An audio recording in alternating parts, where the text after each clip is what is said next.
ज़माने दा बदकार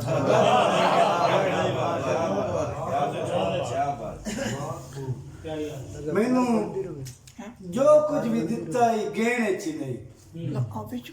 मैनू जो कुछ भी दिता ही गहने च नहीं वत उकातो ते दुख तेरी देने च नहीं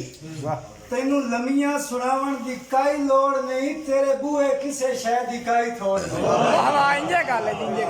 ते तेरी रहमत दा सदका वसी तो वसी उस्ताद जी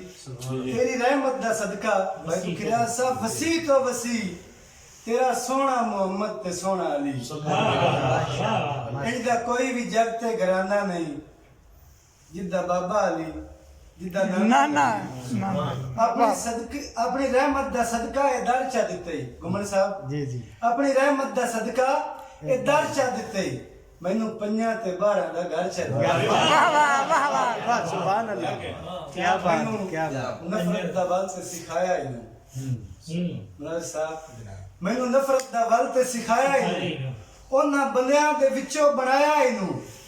एहो गल आउंदी रहंदी है तस्दीक विच इश्क सोने मोहम्मद दा सिद्दीक विच सुभान अल्लाह ते रुका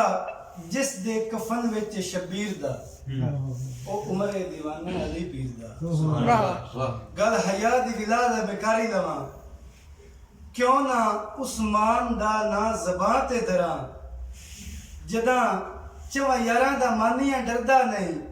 कोई भी शैतान होवे मैं हरदा नहीं लख शुक्र तेरा वत भी शुक्र ही करा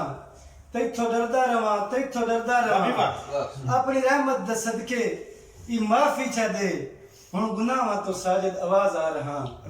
तेरी रहमत बचाया है ता बच गया नहीं ते मैं ते ज़माने दा बदकार क्या कहना उस्ताद जी बहुत आला क्या बात वाह बच्चे वाह मौजम साहब भाई क्या साबित साहब बहुत ही प्यारे भाई हैं अबू खिराज साहब भाई करमसर साहब